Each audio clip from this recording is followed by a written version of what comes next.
now go to page 3, number 2, an actual cash value.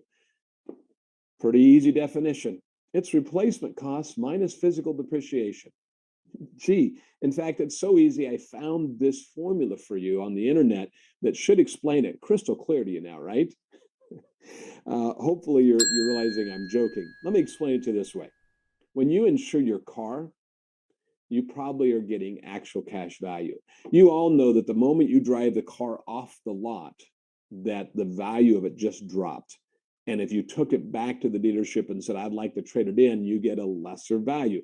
They depreciate it. You know, the car is wearing out. It has miles on it. The tires and belts and hoses and all those things are going down in value. So if you wrap your car around a pole like this one, you don't get a check for a brand new car. You get a check for the remaining life of that car prior to the accident, of course. They're going to say, well, gee, if it was a $20,000 car, we think it's only worth 12 now, and you're going to get a check for 12,000. That's what actual cash value is. Now, that's really difficult when it comes to flood insurance. And there are companies like Marshall Swift that do not only appraisals, but they do them on a basis of actual cash value.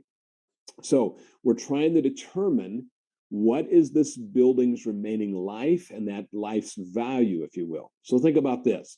We've got shingles, and they're 20-year shingles, and we're 10 years into it, so they're 50% value. Brick doesn't really depreciate very fast. In fact, it's probably worth about the same new as it is 20 years old because it stays healthy, if you will, in a sense. It doesn't depreciate much.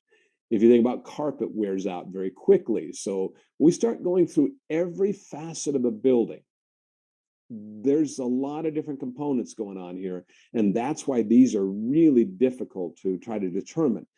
What, you know, we can look at a car and we can determine what a new car costs through Kelly or NADA, Blue Books, those kind of things. But we wreck it. They say, gosh, you know, what was the value based on odometers, and they just have some statistics. And because there's enough cars and enough wrecked cars, they can come up with usually a pretty good value. Coming up with the actual cash value of a building, well, every building is different. And so how do we do that is a difficult thing.